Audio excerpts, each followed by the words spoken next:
Hi everyone, welcome to this week's episode of No Bullshit Talks, and I am so happy to welcome agency legend Spencer Gallagher, who is the CEO of Cactus, who are a agency growth consultancy, and the author of Agencynomics, which is basically like the Bible for agency owners. I feel like we should say that is how most agency owners describe it. Welcome, Spencer. Thank you for being here.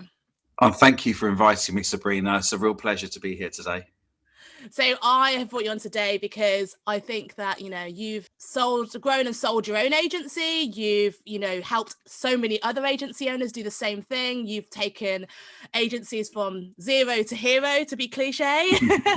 And so I feel like you don't just talk the talk, but you've also walked the walk. And I think for me, that's like the most important thing in this sort of world. For me, I feel like whilst I've been doing it several years, I still feel like a bit of a noob in the agency world. And so I don't know, my issue is that I don't know who to trust. And I feel like everyone's an expert, right? These days, everyone's an expert at everything. Everyone knows, oh, I know how to do that. And so for someone who's actually walks the walk instead of just talking the talk, like that adds a little bit more trust there, I feel. But I want to hear more about your experience and you've obviously come across agencies big and small, successful, not so successful, and what are your thoughts with that whole everyone's an expert thing too? Gosh, well, I think it's such a topical area because there's no question that I remember talking around the subject of sort of key people of influence and personal branding and that whole side of if you're not if you're in 2 years from now, if you don't have in fact, it was 3 years from now in about 2017, someone wrote an article, if you don't have a personal brand, no one will do business with you. And so there has been this revolution. Daniel Priestley wrote a book in 2012 called Key Person of Influence. So like 9 years ago, where he sort of predicted this big change. And of course, it's not new because, back in the advertising and marketing world, David Ogilvy, we had Morris and Charles Saatchi, we had these kind of sort of, ad agency legends who had strong personal brands, but it got lost a little bit in the noughties. It seemed to be everyone hid behind their companies. And now we've swung the other way, where almost because of this new content, driven world that we live in, to get market share, to get share of voice, and the fact we live in a more human world where people, want to speak to human beings, everyone's become an expert. And so what's funny for me is because I started Cactus, so I built and sold Blue Halo. I did a couple of years what we call an earn out, where basically I worked for the larger group company, which was a fantastic experience, a massive learning curve for me, gave me better insights into the old school world as well, a lot, which is a lot of lessons to be taken from the past. And I very quickly found people contacting me saying, listen, you've built and sold a digital agency. Actually, all the non-execs back in, let's say, 2010, 10 years ago, 2011, 2012 period, they were all madmen. They were all the guys from the ad world. They didn't understand, you see, that the speed of change with technology at the heart of marketing or more technical agencies is a lot rapid. It changes, as you know, very quickly. It's always, every day you're evolving forward what you do. So I found there was a niche. No one was really a non-exec in that area. And although, at the time I was probably about 42, I think, 42, I was still quite young to be that grey-haired advisor in some ways, but it worked really well. But in the last 10 years, I've seen everyone now becoming an agency growth expert, people who have never, some people who, and with the greatest respect, look, and by the way, I've got to be really careful when I say this because there's a big issue with imposter syndrome. Everyone suffers from it, me included, right? Everyone has bouts of confidence and where they doubt and question themselves. It's just a human thing. So what I'm not trying to do here is any way kind of bash necessarily people who are experts, because the ironic thing in here is there's some really great experts out there who don't believe in themselves, and they should do, and they have got so much value to bring. But I think the problem is at the top of the pile, there's a lot of people who are great at spinning.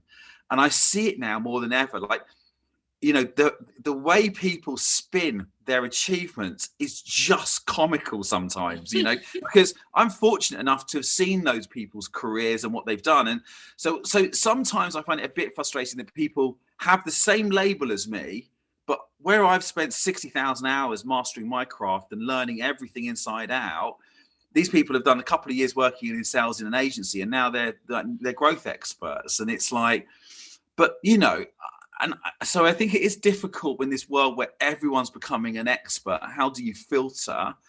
Also, how do you, because we always believe, when I was young, there was a mentor of mine who said, you always believe what you read in the newspapers until you're in there yourself. Yeah. And then you realize how much spin is in the newspapers, right? No matter what the story is. And so I think we're now in this content world where we're reading things every day. And as you know, I mean, the Instagram thing and Facebook is really where it all started, where, it was this kind of a different version of you that you're seeing. So I guess the question for you is, how do you were sort of saying, how do you deal with that? And I think it's difficult for most people because, I mean, in some ways, there is this buyer beware thing now where, in the old days, you couldn't really research people that were trying to sell you things. Whereas now we've got access to lots of information and we've got things like LinkedIn. So it is possible for you to really do better due diligence. And I would say that's something that people have got to get a bit smarter at. Definitely.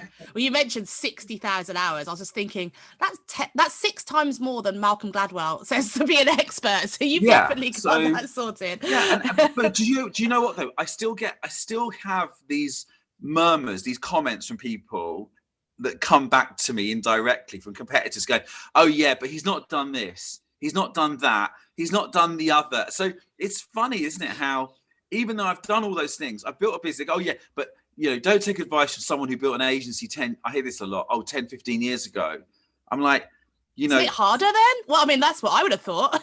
Yeah, I mean, I think you didn't have social media to get the word out. If there's instantly a 1 in 400 chance of building and selling your agency, right, then first of all, there must have been some things I did right. But more importantly, to be fair, it's not really about that anyway. I mean, I'm in working with £100 million worth of agencies every year.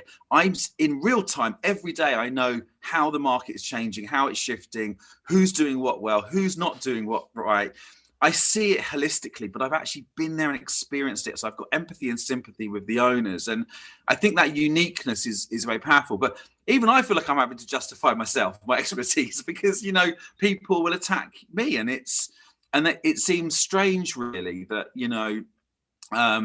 I think sometimes that we can't, be more positive about celebrating each other's achievements and stuff. But, that's maybe sometimes a competitive marketplace. So, well, that's it. I feel like someone as accomplished as you, who for me has got clear evidence of success and actual proof that you've done the walk. But, and there are still haters out there. There are still people who want to bring you down. And it's like, I just feel like, first of all, I think one of the most important things that I realized far too late in my life is that you can't please everyone. So you can't think, oh, everyone is going to like you, because you're just not going to, that's just not going to happen. But, if someone is, like I said, imposter syndrome, and if someone is as accomplished as you, clearly has the proof that they can do what they can do, but you still actually have some self-doubt, or you still have people hating you, like how do the rest of us cope with that? How do the people like us cope, where we haven't done all that? We haven't raised millions of pounds of an agency. Also when you're like I think also because I'm now late 40s, like it's really, when I was younger I would have really worried about that, but I just don't care anymore. Like as you get older, you just, things become different, priorities become more important. So it is a bit of a thing. But what I would say is, it's funny because I don't know if you may have seen this yourself recently, because I know you've had some interaction with us, but I've always read about Net Promoter Score. I was a massive fan of Tony Hsieh, God rest his soul. He passed away last year in a tragic fire. He was like a billionaire in his early 40s, and but he wrote the book Delivering Happiness, which was he built Zappos, and Zappos was this £1 billion business, best place to work for, and was a real inspiration to me. And he talks about Net Promoter Score, and I'd always talked about it to clients, but I'd never done it myself, right? So we introduced it about 18 months ago. Pete and I my business partner, were just talking about that last couple of days. And what we've realized is that actually now we need to use tools like that to almost help validate how good we are, because you can't just trust word of mouth. So we're saying, look at the scores that our clients give us when we work with them, with the consultancy with them, and and we're getting, you know, like net promoter scores on average of like over 90, which is like, you know, majority 9 and 10s out of 10s. And that creates advocates. And so we joke now that we've probably got about a sales team, about 45 people at Cactus, because there's people out there every day on LinkedIn, on social media, you know, praising the book, praising our support, our help. You know, we do a lot of sort of pro bono stuff as well. And yet, and here's the joke, Sabrina, we did a survey in our community, Agencynomics, very recently for agency founders, as you know, because you're a member of it. And we, someone came back and said something along the lines of, yeah, I see all these people saying really good things about you guys, but I think, are they just not paid to say that? So even when you do a good job and you get, you know, the validation that you're getting 10s out of 10, someone's thinking that you're paying people to give you 10 out of 10s, and you're like, so I guess in some ways there are always going to be cynical people in the world. There's always going to be people who love you and hate you. You know, that's the way it is. But you have to judge people by their results. And I think, you know, to answer the question, bottom line is that I think if you're ever going to get someone to be a trusted advisor to you, it's very important you find someone who shares your values, who isn't going to be a yes person, who is going to tell you what you need to hear and not what you want to hear, because that's very easy. I mean, I get into a lot of trouble because I tell people what I think, but I do it because I care, and I do it because it's the right thing to do and not fudge. And I've always been taught that by my mentors. But here's the thing. I think, you know, you should only choose an advisor who's trodden the path that you want to follow, right? So if you want to go down a certain, like, not everyone wants to build and sell an agency, right? But if you want to build and sell an agency, or you want to build and buy an agency and grow even bigger, find people that have done that in your space, right? And that's the most important thing. Don't take on someone who tells you how they think you should do things. Ask people who can say, can you tell me an example of when someone did this like me, and you can give a proper example with all of the knowledge around the financials and the whole 360-degree picture. And so I think that's the real key lesson here. Don't just pick someone who's got a title. Pick someone who's actually trodden that path before you. And that's the best bit of advice, I think, around identifying experts I could give. Yeah. Yeah, and I'm going to go back to you saying identifying experts, because you said some of the people who've hated you said that some of them have had over spun their careers is comical. I want an example, not names per se, but I want an example of how they've spun it. I think the most common one. So my job, you know, I have a, you know, I don't have a very privileged story, right? Okay, I have in some way, but, you know, I left school at 16, no qualifications. I left home at 16. You know, I'm a classic entrepreneur failure at school. You know, I didn't connect with it academically. I earned, it was like £90 a week, £70 take home at 16 years old. And my life was not looking great at that stage. And through that career of working in Top Man and selling clothes in my early days and really working hard to try and get some breakthrough, get some success, you know, I was fortunate enough to get into sales towards the end. And actually, before I set my own business up, I had three sales jobs, of which I was a big success. In fact, 4 sales jobs. I was a big success in the first one. Then my ego took over. I was 27 or 25, 26, thought I knew everything. And, you know, and then basically took a job somewhere else and got made redundant like very quickly for not hitting my sales targets. Anyway, the bottom line is I went through 3 jobs in 1 year and made redundant from 2. But I had a reasonably successful sales career. And in fact, whenever I went for sales jobs, I always would take my pay slips and show how much commission I earned. Because in the old days, that's what you did. If you recruited a salesperson, you'd say, show me your last pay slip and show me how much commission you earned, because salespeople are always on commission, right? And so we've lost that, by the way, now. We don't ask for proof when people say they can sell. They just go, oh, you know, oh, you can sell. And agencies are the worst, because agencies are typically very bad at selling, because often they're run by creatives or strategists or not salespeople, not entrepreneurial salespeople. So the example I always give on this is whenever I give sales advice to people, I often bring out my last paycheck at Gyro. So when I ended my 2-year earn out, I got my last paycheck. You know, I obviously became an employee once I sold the business, and I show it to people. And I show it because that year I won £2 million worth of new logo business, and I got paid something like £64,000 commission in 1 month, right? Okay, because it could for that all closing, and it's the best paycheck ever, and so that for me proves, right, that I've been there and I've done it. I've won £1 million deals, I've won multi-million pound deals, you know, but I've also done it at all levels. I've done it from, you know, starting off building Indian restaurant websites when I was literally, you know, for £25 an hour when I started shedding my mum's back garden. But to answer the question, you know, about it, I see people who, if you go back and like salespeople who are now agency growth experts, and when you go back and look at the careers, like there's no proof of, like, they've never been successful in selling. They've worked in sales jobs, but because they know more than the agency owner, you know, and I know because like those people have worked in agencies that I've worked with and I've seen their performance. And so I think it's, you know, and again, I don't want to I'm not here to necessarily knock people, because I think those people are exceptionally good at some things, but it's like when they position themselves directly in line with what I do, I'm thinking there's just no comparison, right? It's so far apart. But and to an outsider, we look the same. Oh, I'm speaking to you and this person, and I'm like, what? It's like apples and pears, you know. Yeah, exactly. So I think when you talk about the juice and stuff, I think, yeah, look, the reality is, you know, just be aware. I've seen people who built their agencies, didn't sell it successfully. I mean, they literally maybe did a paper swap, or they got shares, or it didn't work out and it failed, and they didn't, but they still trade on the fact that they built and sold a business, but they didn't really, you know, like it wasn't a successful exit, you know. So I think, you know, as I said, there's definitely a lot of it out there. You know, you're right to bring it up. And I think people, the message today, which you've got to say to everyone is do your due diligence. Yeah. And that is the really key thing. And, you know, and there are some brilliant people out there.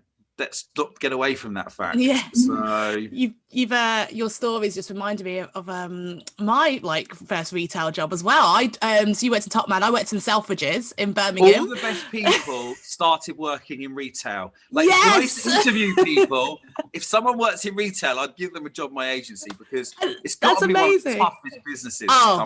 So difficult. Honestly, people talk about it, and it's really hard. And I remember I was just they call it sales associate, and I worked really hard to get into personal shopping, because in Selfridges, in Birmingham especially, you know, people slag off Birmingham all the time, but Selfridges is obviously one of the nicest shops in Birmingham. Yeah, it was so exciting when it came.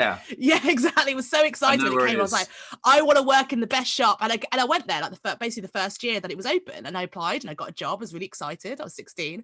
Then I finally managed to get myself into personal shopping, because there was a 1% commission, like on anything you saw, but that was on Louis Vuitton and Gucci, you know, so 1% as a 16-year-old, that was a juicy commission. So yeah, it reminded me of, I used to love commission, so that reminded me of that. It was brilliant. But and yeah, and we were saying about, you know, you started off making those websites at £25 an hour. I was starting at £75 a website, and I didn't make it. Wow. so I started, and you were doing it 10 years after me, so you know, that is super cheap. But I felt I had to start somewhere to prove my worth, essentially, and build up a portfolio. But you've just mentioned something really important, actually, because you said you've actually, you know the true performance of all these agency owners, right? You know, because you've been inside their books, you've been inside their agency, you know exactly how it works, you know exactly what's real. Yep. I want to say, because for me as an agency owner, like you know, everyone has good and bad days, don't get me wrong. But, you know, I go on social media, and obviously I'm connected with lots of other agency folk. And whilst I got scroll through and here's some successes, and they're really inspiring, which is really nice as well. But then some people just seem to be bragging, and it just seems to be, and then I feel like sometimes you know, it just gets a bit demoralizing. All you're hearing is this, you know, I'm doing amazingly, I'm winning this client, I'm expanding here and here. Yeah. Like, how much of it do you think's actually true? Because I mean, you've been in there, like, and like you said, I think everyone creates their own version. Well, there's two things here. I think the first thing is that yes, you know, agency owners are and entrepreneurs generally are very good at talking about their businesses, successes and achievements, and in many cases you know, they will be quite guarded about the vulnerabilities, you know, so they'll be very like, they'll only tell you the good stuff. And in some ways, that's not a bad thing, right? Because I think when I grew my business, I would always talk about my business like it was several months ahead of where it was, because I'm a great believer in self-fulfilling prophecy. I'm a great believer in, the visualizing where you're going and you'll get there. And so for me, it was like, if I was doing, let's say, 80,000 a month, which is $1 million run rate, I would be saying we're currently on our way to $1.5 million turnover, right? So I would embellish that slightly, but it's true. We're on our way. We are on our way. And that's, but these days, by the way, people embellish it to a whole nother level, right? It's like, I do laugh at that. But so first of all, it's not a bad thing. But where I think it's morally a little bit wrong is when you do it with other agencies. It's one thing to do it with the people you're trying to sell to your customers, to give them confidence that you're growing, that you're big, that you're successful, that you're trusted, that you've got experience. But it's another thing to then go to a competitor necessarily. And I would say mainly in the agency world, I think, because the agency world has an incredible, unique ecosystem of people who support. I mean, I'm in the consultancy business now, and it's like, as a good friend of mine said the other day, people stab you in the back at the first chance in consultancy, whereas in agency world, I miss it. I miss it. All my best friends now, all my competitors when I was younger, we used to pass each other business. We supported each other through thick and thin. We were there, and like that was incredible. And I think everyone listening to this in an agency world is blessed to a certain degree. But you must, as an owner, save your spin, not for each other, but save it for the customers. And then you say, well, how much is? Well, the reason why Peter Hall, my business partner, he actually came up with the name Agencynomics. And the reason we came up with the name was because we kept going out hearing agency owners come to us really up and ring me up, ring Pete up, really upset, going, look, I've just heard this agency, they're the same size as me. They're making, X percent profit. Let's pick a number, 40% profit. They've grown 400% in the last 12 months. They've won all these new clients, and they're making, and it would be like, they're turning over this now or whatever. And Pete and I would go, okay, well, because we know, right? Like 9 times out of 10, we go into an agency and 25% of what we hear is actually true, right? And it's like 25%. Yeah, I mean, okay, don't be negative. So 25% of an agency is probably, when we do a lot of audits and benchmarks. So we go into a business and we'd audit and benchmark the agency.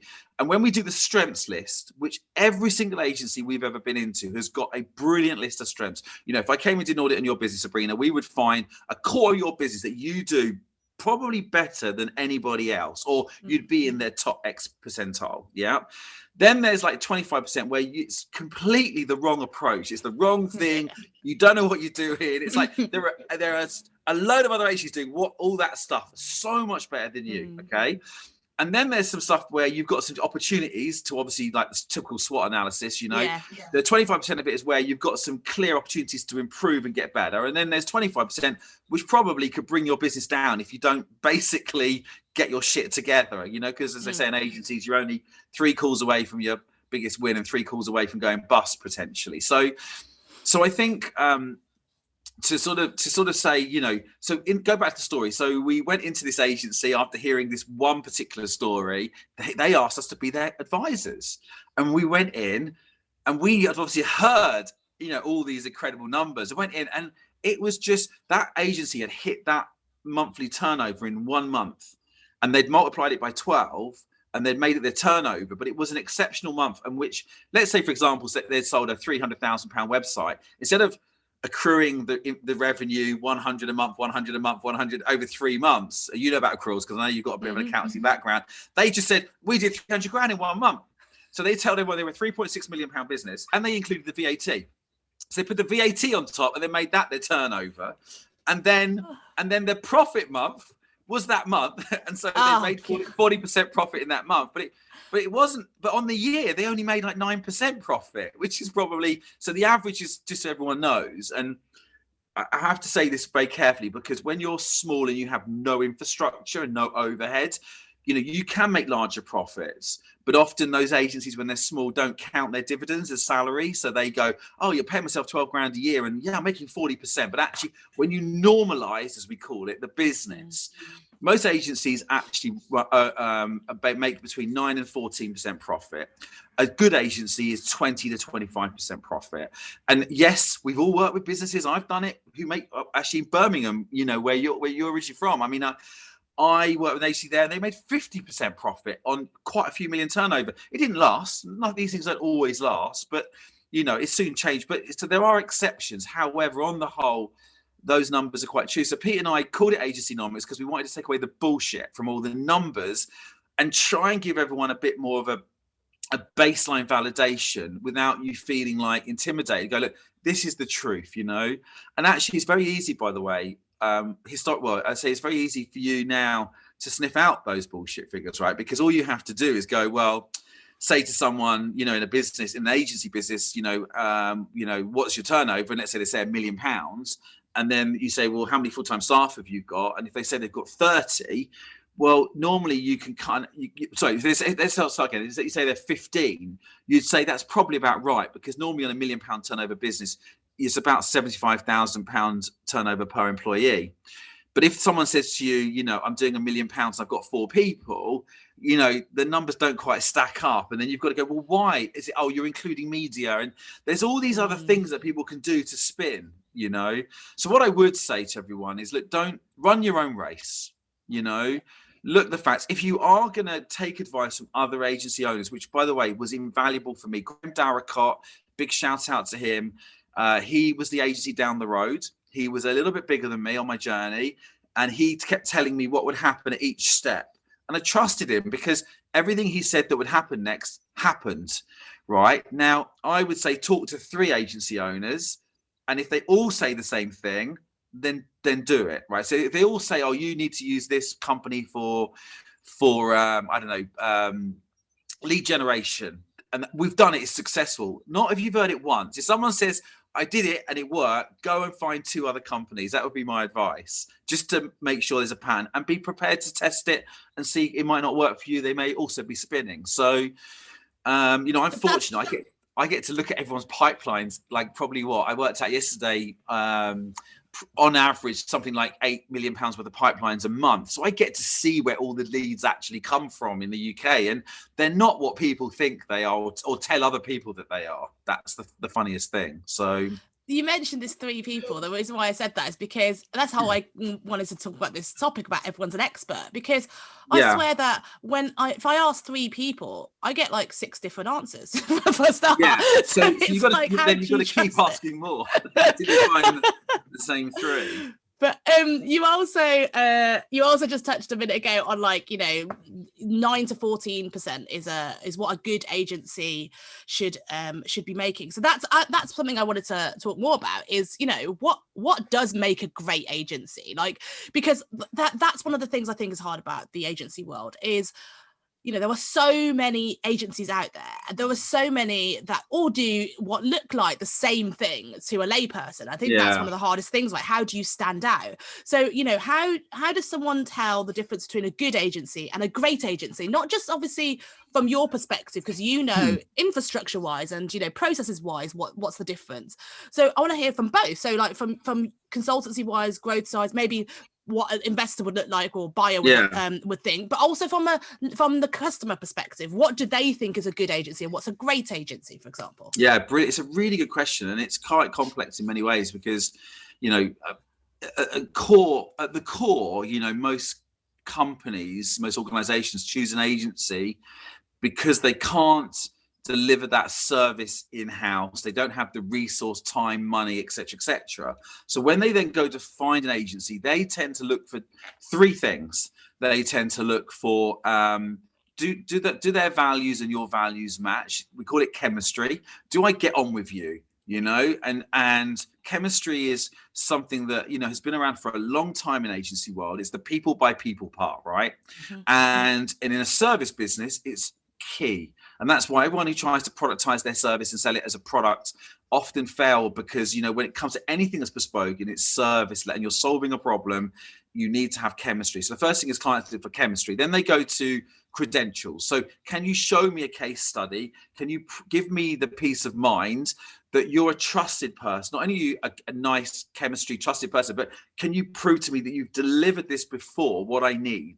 Because I need to know that you're not just blagging to me that you can do this. And if that case study is relevant to the sector and space I work in, so, you know, you showed me a pharmaceutical case study and I'm a pharma brand, then I've got confidence that you understand our terminology, you understand the things that need to be done. So there's some value in that for me. And then lastly, proof of delivery and results. So can you show me how you've created something that's effective? You know, has it been effective in the results? Has it, you know, was it a success? Was it built on time? If it was, you know, was there a successful ROI? If it's marketing. And so those three areas are the kinds of, let's say, the high level. But to answer the question, what makes an agency underneath all of that great to deliver those three things? It is, there's 5 cornerstones. And I believe that the best agencies tick all 5 areas. The first one is that they have a really good sales and marketing function. And the reason why I say that's important is because, you know, the largest, as you know, the largest part of your wage, of your cost in your P&L is wages. People are the biggest expense in an agency. And they should be somewhere between 55 and 70% of the. So if you haven't got sales that works, anyone that works with you is at risk, okay, of you not keeping your team full up, and therefore you might lose your team, you might lose the business. There's lots of worries. So I'm always saying to people, have they got a good sales and marketing function? Because if they have, it means that they're going to be a strong business. Second, and by the way, in agencies, unfortunately, you know, without leads, you haven't got a business, because your customers always leave in the end. Yeah. So and your team will leave if you don't win new customers, because they'll get bored of working on the same things. So the second area is culture, you know, and you know, obviously, if you've got a company that's got a good culture, people are using Glassdoor now to validate agencies that they work with. So, you know, you have to be careful of. You've got to make sure that your culture is good, that it's that you've got good team retention, because there was a quote that was used quite a lot about 2 years ago, and things have changed because of COVID. But the average turnover of staff in London was 35%. So would a brand really want to work with an agency where the staff turnover, where 1/3 of the workforce is going to leave every year? No, probably not. So, you know, you're going to want to basically work with an agency where the staff, so if the culture is good, the staff turnover will be low, and obviously happy team, happy client, and vice versa.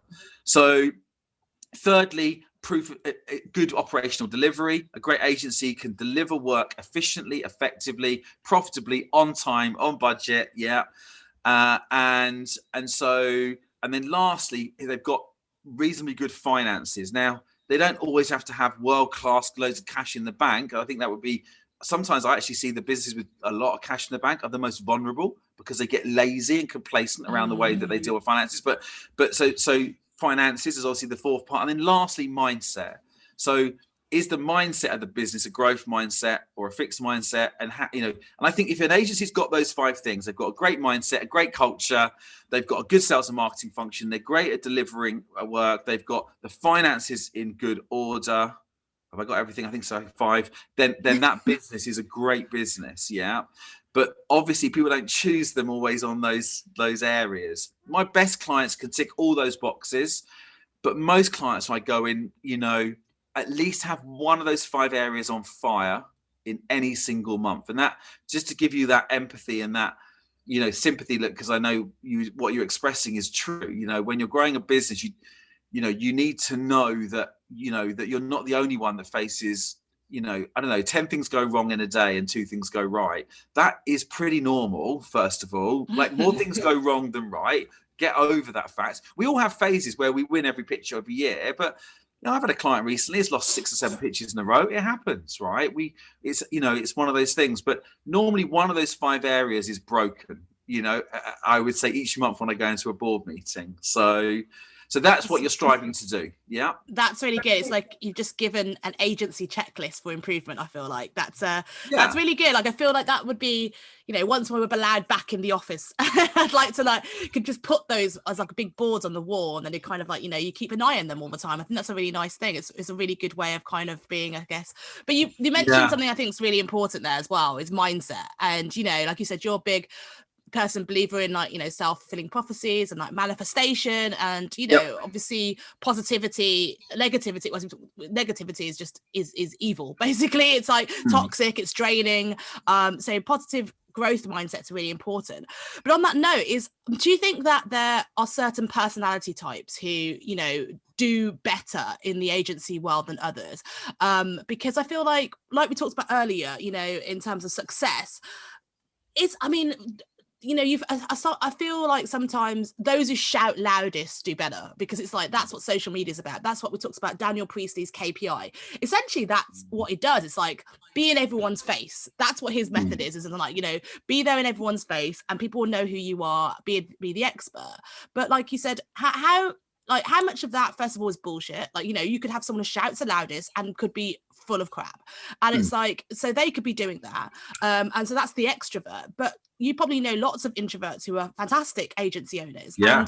And you know, say if like they lacked in some of the other personalities, I mean, at that point, do you think that they need to hire others with the other bits of personality that maybe complements them so that they can work together? What do you think? Have you seen like a trait in terms of personalities, a trend, or what? Yeah, I mean, it's interesting because I would say that, you know, I probably have a really good mix personally of people around me in my life who are extrovert, ambivert, and introvert. And I, you know, being an extrovert, I can't survive without introvert around me, because I'm not organized, I'm not detailed, and without those people around me, I don't function to my best ability. So the first thing is, you know, I always think back to the first business book I ever read, which was Richard Branson's book, and Screw It, Let's Do It. And he talked about, he built a team around him of the people with the skills he needed. And, you know, that's very true. So if you take you know that great saying, was it, you know, you are the sum of your 5 best friends. It was a famous Jim Rohn quote many years ago. It's a fantastic sort of mentor to people like Tony Robbins. When I look at I think it's here right now, 1, 2, so count them up, 3, 4, there's 6.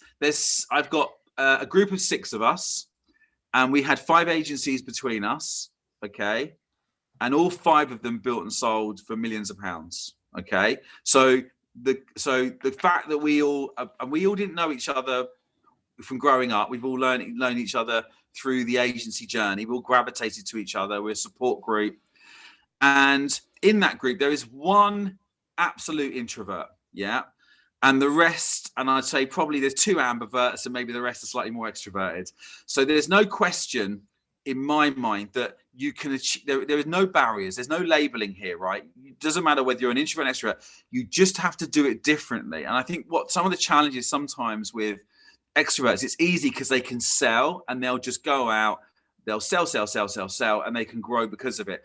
The introverts that succeed, they build the salespeople around them. So in this particular case, the person's an engineer, they're a programmer, and they're introverted. They're entrepreneurial. I mean, as entrepreneurial, probably more entrepreneurial than I am sometimes, but they always tend to put themselves around people who will find them sales, find them opportunities. Also, when you look at entrepreneurs as an example, often they're much better aggregators. So Pete, my business partner, is an introvert. And that's again why we work so well, right? It's a yin yang effect of the 2 of us, 2 halves of a coin. But he's a great business buyer, right? He'll grow a business by buying businesses. I'll grow it through the sales and marketing, and I'll do it through the buying as well. But his superpower is growing the business by the numbers. So I think whoever you are, I think it is important to try and find successful people like you. Again, follow people that trod on the path that you have before. And yeah, maybe sometimes try and find a personality match as well. You know, I know that someone came to me recently who was an engineer and wanted me to be their non-exec. And I was like, no, actually, I'm going to send you to my friend, because actually I think he can empathize and sympathize better with you. And he's done it successfully. So that said, I do work with quite a lot of introverts, and we work really well, because actually I can help them understand how to build those bits that they don't do. And that is very good. So I think to answer the question, you know, I think we all have self-doubt in our belief of achievement, and that's the biggest thing that holds us back. You know, it's the fear of taking risks and overcoming your fears, and, you know, working at that That's the bigger problem. And yes, are procrastinators are more introverts procrastinators? Possibly. I don't know. I mean, maybe, but are well extroverts a bit shallow and a bit like, yeah, just do it, like Branson, just go and do it. They don't overthink things. They'll just do it. They make the mistake. They think about the consequences. Yeah, probably.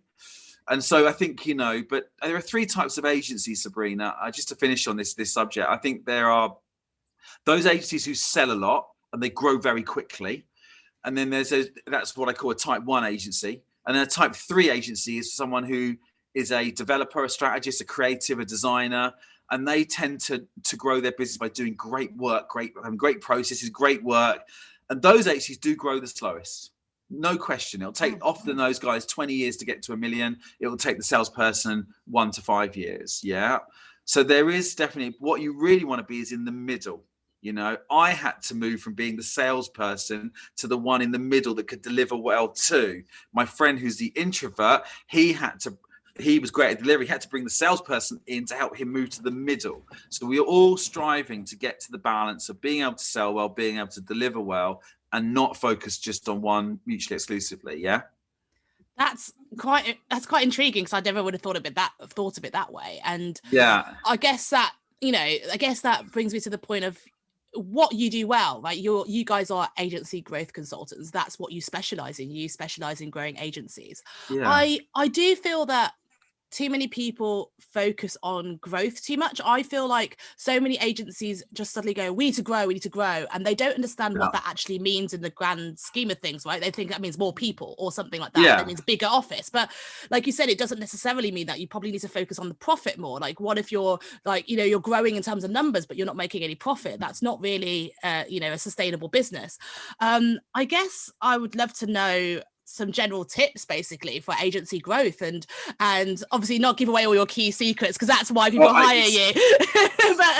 But it's like someone asked me this the other day, and I was like, I've only got half an hour on the phone with you. I'm not exaggerating. Pete and I and this is the other thing, sometimes I hear this comment even about us. They go, oh yeah, but you guys have only got one way to grow an agency, and it's just not true, right?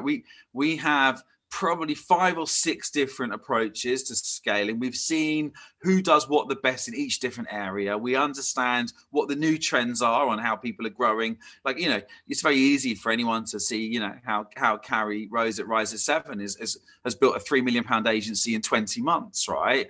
And we're aware of how that works and how I've been talking about that for 4 years. It's not new, but it's a different way that particular entrepreneur will approach it. So what would my tips be? And I think, by the way, let's talk about growth quickly, because if you're not growing, you're dying, right? Ooh, big words there. because what, like, so if your business basically goes from, because you can't do £1 million turnover every year, right? It's impossible. You're either going to do 1 million and 1, or you're going to do 996. But if you're going backwards, you're going to go back. The trend line will go backwards, right? And if you're not growing, by the way, you don't have to grow quickly. You can just grow by 2% a year or 3% a year. It doesn't have to. But if you're not growing, you're dying, okay? Because the business is going backwards. And normally, momentum spirals at one point. So if you're going down, it will spiral down. If you're going up, it will build upwards, yeah? And so you have to grow, because everyone in your business is on a journey of personal development and growth. And if your team members are not learning new things, are not working on new clients, are not feeling part of something successful, they're going to leave you and go somewhere else where they feel that they're going to get more, eventually earn more money. Or it's not always about money, by the way. It's about being paid for what you're worth, learning new things. How many times has someone left a job in an agency or any business because they felt like they weren't challenged or stimulated anymore? So for me, growth is important, but it's at what speed and what cost. That's true. You're right. The agencies that grow the quickest make the least profit, because they're investing their profits in growth. All right. And actually, but it's also not a bad approach. I mean, I've got to be honest with you. Some of the best agencies I work with make the smallest amounts of profit, but they're building the most valuable business, because actually when you adjust and normalize the business profit levels, it is actually worth more money than someone who's making lots of profit but isn't growing very quickly, or isn't of a certain size, because they don't get the multiple on the valuation. So I think, to answer your question, I think growth is important. And I think that it doesn't have to be out of control fast growth. It doesn't have to be slow, but it has to be some momentum moving in the right direction. I think you owe it to the people in your business for that to happen, But is Does that there a sound all right? difference? That does sound Okay. good. But is there a difference though? Because you mentioned about, the profit and people using that. And like you said, it's worth more, like to invest in the Yeah. business. But I feel like that's great if you are intending to sell the business. But what if you're not? What if the business is your baby and you want to be in that business till you die, so to speak? Yeah. Like what doesn't that change things? And yeah, but here's the the fortunate thing again about having worked with over I haven't got on my tagline, I've worked with 10,000 agencies, right? Because I have actually worked with 1,000 agencies over 10 years, right? That's a real number.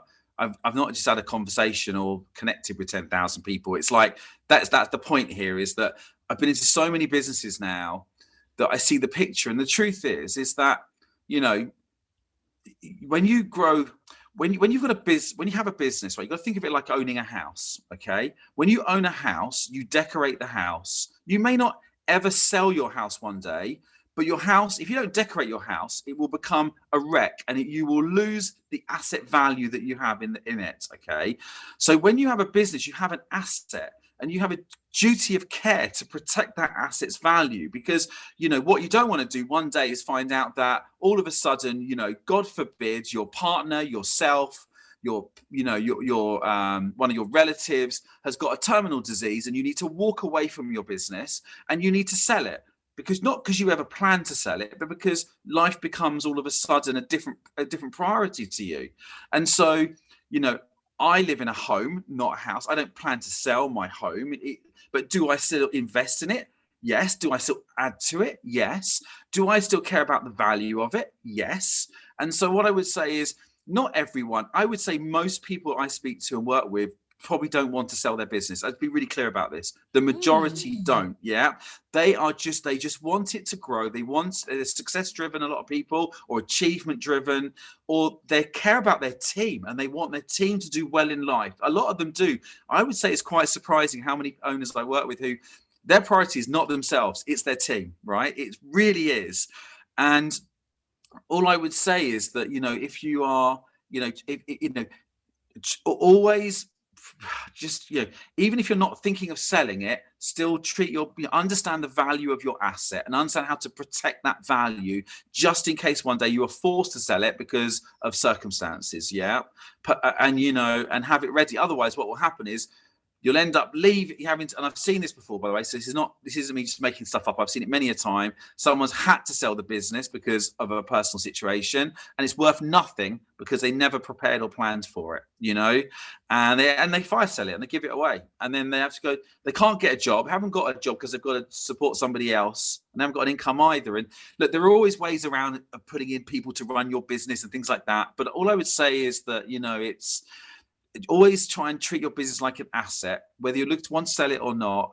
It doesn't matter. You might be an income for life. By the way, one really good bit of advice I would give people listening if they do own a business is, if you do have, and people refer to this as a lifestyle business, and there is no right or wrong, by the way, in terms of whether you should grow or not. Like, honestly, I'm not judgmental at all. Like, when I meet people, I'm just as happy if they don't want to sell it as I am if they do. It doesn't matter to me.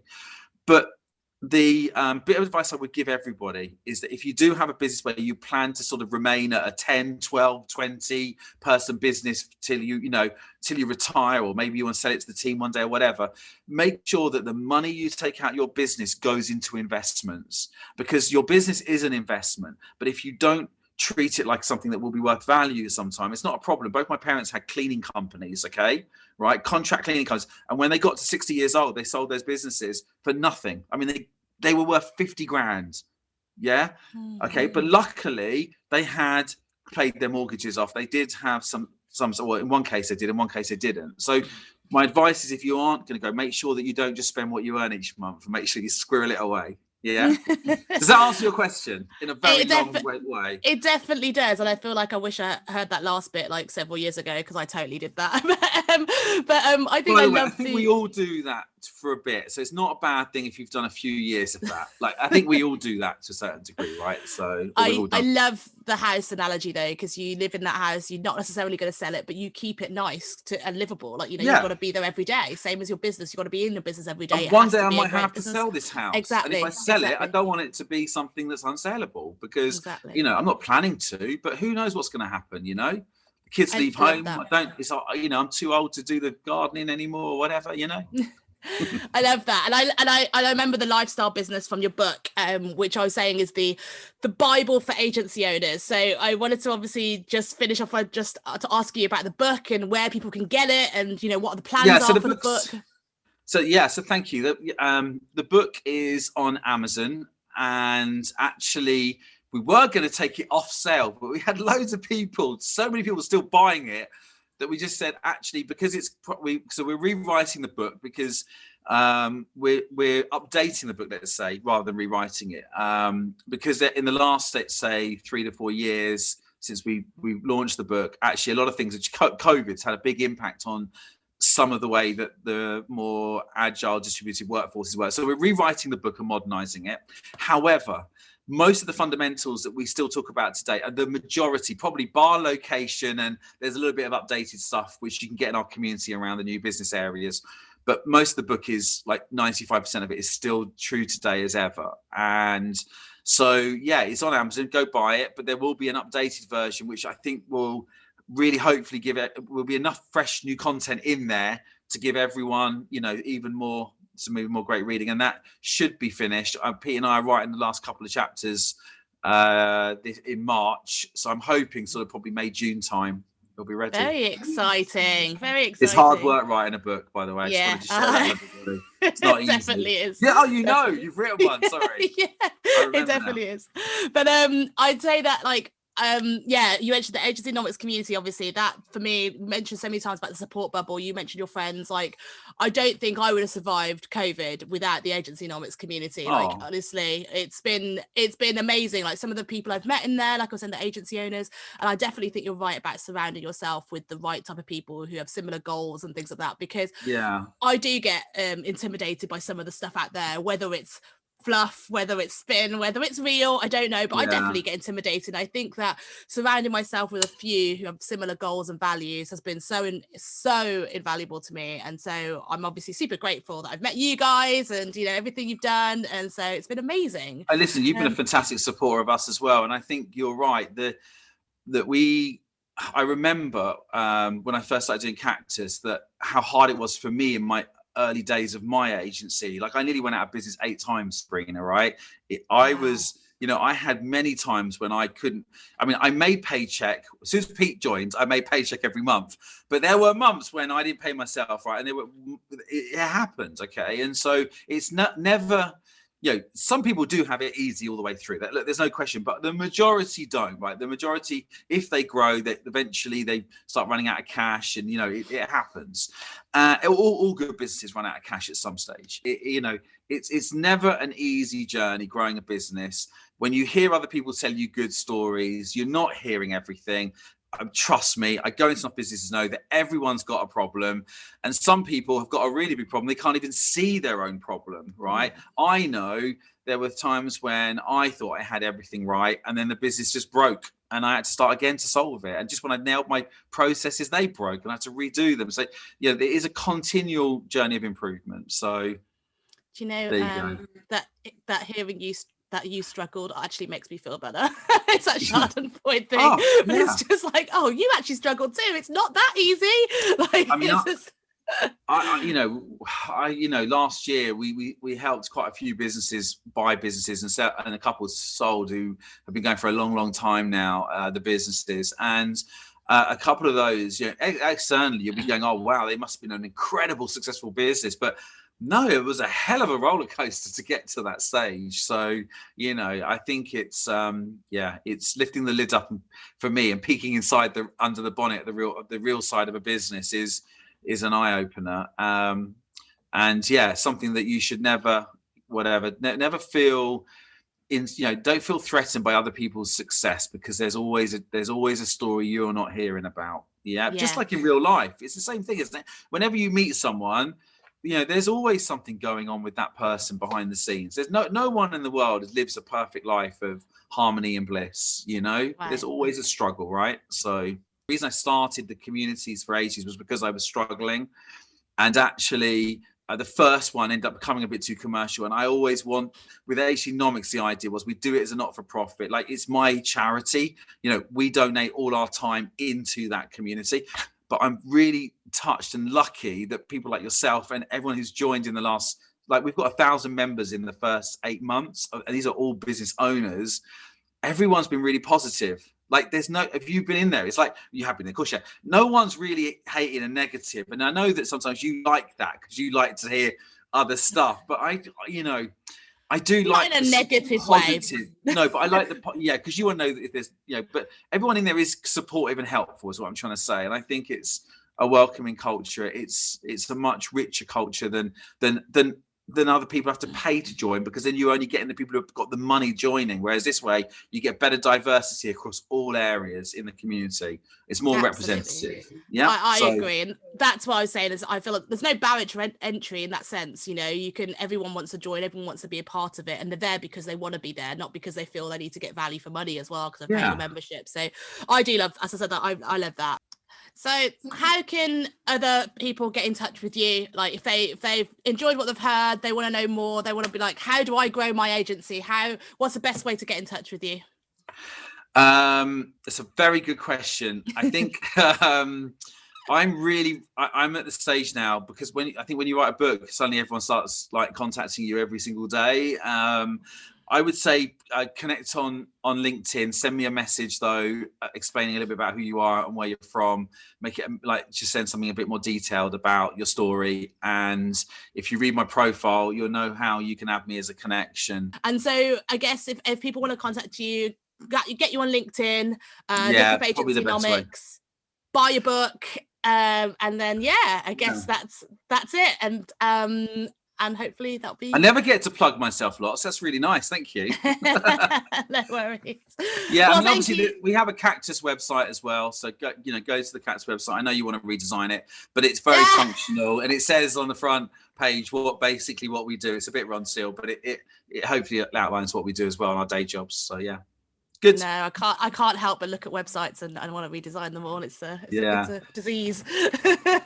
But thank you so much. I've built 3,000 websites in my life. I understand, but I've had to try and switch off from that world now a little bit. So thank you, Spencer, so much for coming in today and talking with me about agency growth and everything, and what the real deal is in the agency world and how to sniff out those bullshitters. So thank you. Listen, thank you for having me as a guest. I really appreciate the invite. No problem. And thanks to everyone who's tuned in today, and come back next week for our next special guest. Thank you.